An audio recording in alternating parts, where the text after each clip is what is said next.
Hello, Yawning Angel back again with another AMOS video, and in this video I'm going to be telling you how you can obtain bobs very quickly and very easily from within your AMOS programs.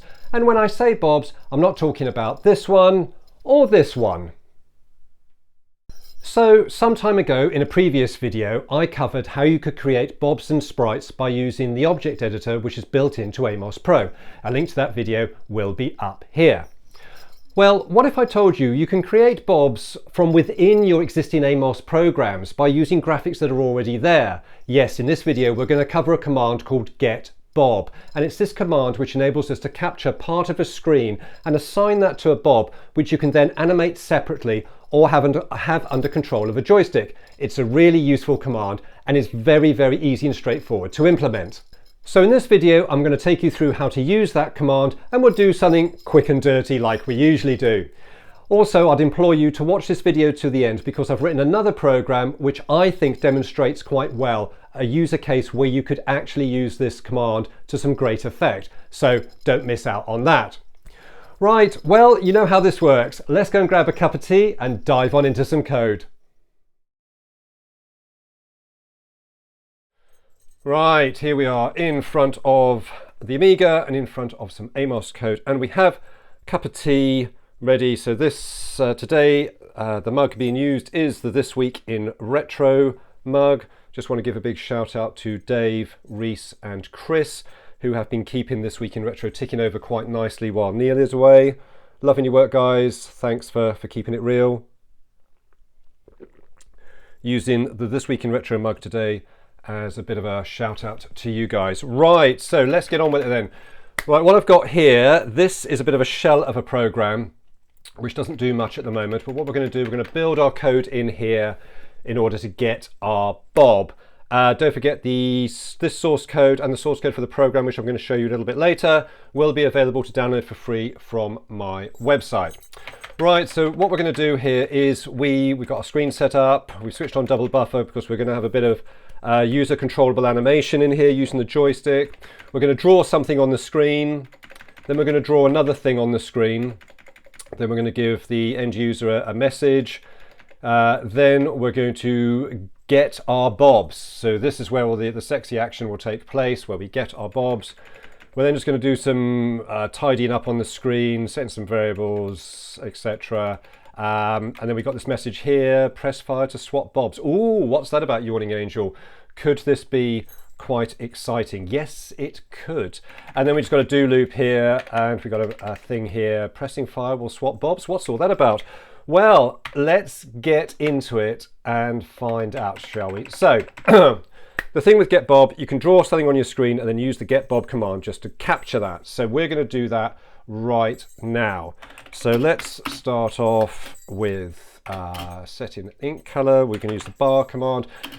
You know, literally, this is quick and dirty code.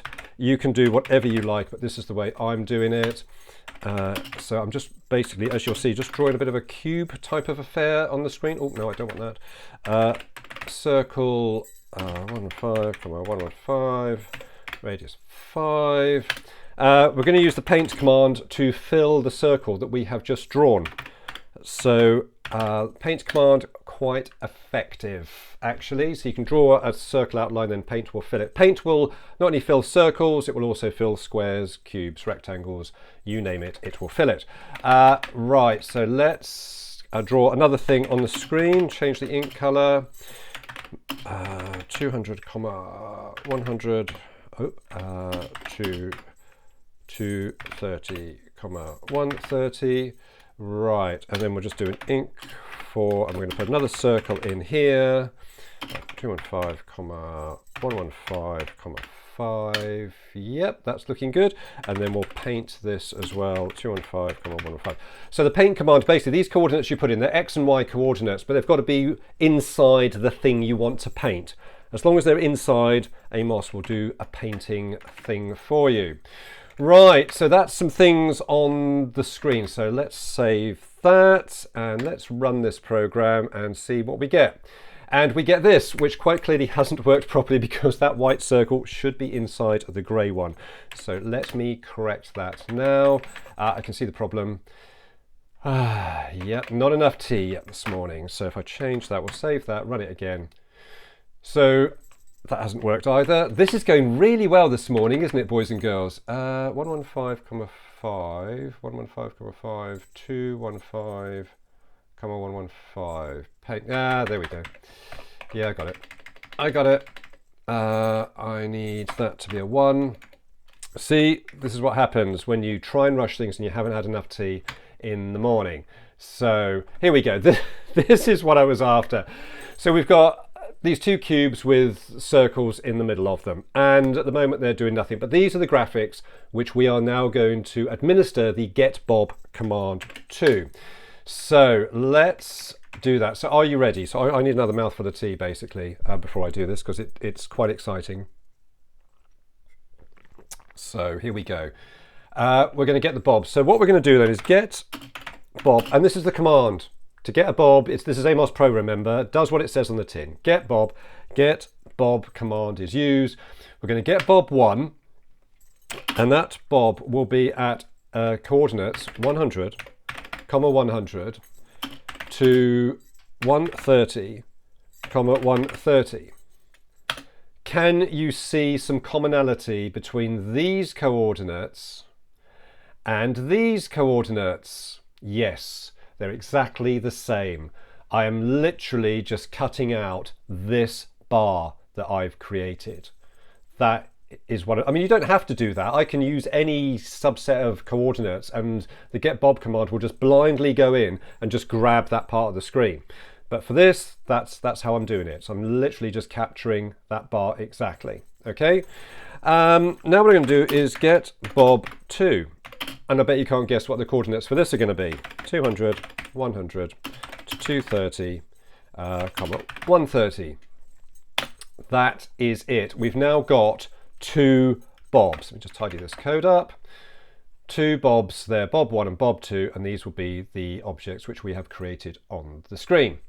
Right, so yes, I'm looking off to the side because I have the code pre-written to my right. So what we're going to do now, we've captured those 2 blocks, and now I want to be able to control them using the joystick. So what we're going to do now is set some variables so we can do that. So what I'm going to do in here is set some coordinates. So bob1 underscore x, we'll start that off at position 100. Bob1 underscore y, we'll start that off at 100. Then we've got bob2 underscore x, we'll start that off at 150. Bob2 underscore y will be the same as bob1 underscore y. Something I do need to explain quite quickly, these coordinates, these are graphics coordinates, okay? These are graphics coordinates, they're not hardware coordinates. So just bear that in mind, in case you were wondering. Right, so we need to initialize some variables for the start. This is very quick and dirty coding, so there will be better ways of doing this. So bselect equals 1. What is bselect? So this is the bob which I'm selecting. So I'm setting it to 1. This will become clearer in a while.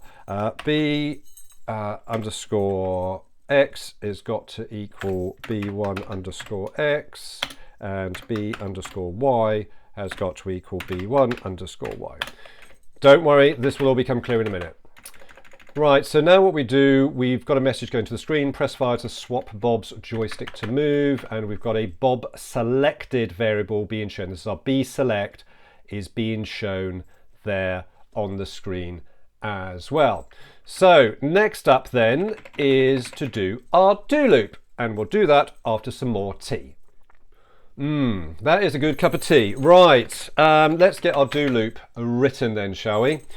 So at the start of our do loop, we are going to say bob1 b underscore x, comma b underscore y, comma b underscore select. You know how this works. You know what this bob command does, how it hangs together. Basically, we're saying our bob1, as far as the program is concerned, is going to be placed at our x and y coordinates, and the bob that's being used is the bob that has been selected. Okay, we've covered all this in previous videos, so don't worry. If you don't know about this, just go back and check out the video which I mentioned at the start of this video. Right, we're going to do a quick wait VBL, wait vertical blank line. Then we're just going to put some joystick controls in. So if j left 1, b underscore x equals b underscore x minus 2, and if it's just basic joystick stuff here. So if j right 1 b underscore x equal b underscore x plus 2. I can hear people already I can hear people already saying, but why don't you just use increment or decrement? Well, I could, but this is my program and this is the way I'm doing it. So there are pros and cons. Right, so if j down 1, so b underscore y equal b underscore y minus 2, and if change that, so if j up 1 b underscore y equal b underscore y plus 2, and if. Right, so that's our basic joystick controls. Now we just want to put something in that basically says, if somebody's pressed the fire button, what we want to do then, we want to check. So let's get the end if in there first. Ooh. Right, so if someone has pressed the fire button, if the bob selected is the first bob, set the bob selected to be the second bob, so swap them over. Then set our x coordinates to equal b 2 underscore x, yep, and our b underscore y to equal b2 underscore y. Yeah, are you with me? So basically what we're saying here, if the first bob has been selected, which the first time round it would have been, we then switch it to the second bob. We then give our x and y coordinates, we set them to be whatever the x and y coordinates were for the second bob. Else, if b underscore select equals 2, so if the second bob, sorry I've got the mouse in the way, sorry Franco, I've got, if you've got the second bob selected, we want to switch it back. B underscore select equals 1. Oh, b underscore select equals 1. I'll tidy this code up in a little bit. B underscore x equal b1 underscore x. I'm having trouble thinking and typing this morning. B underscore y equals b1 underscore y. And I can see another mistake there already. Underscore yawning angel. End if. Right, there's, oh, syntax error. We've got a syntax error. If, where's my syntax error? B select equals 1, B select equals 2, Okay, I've corrected the error. Not concentrating this morning at all. I apologise. Right, so here we are then. So what we're saying is if the fire button is pressed, we basically swap the bobs over. And that's all there is to it, really. So I can get this done. Let's tidy that code up. We should be good. And now what I need to do is, after that end if, I need to now do a quick locate 14,2 print b underscore select. So basically we're just going to update the screen to show our bob has changed, just to update that. Then we do that, and we end.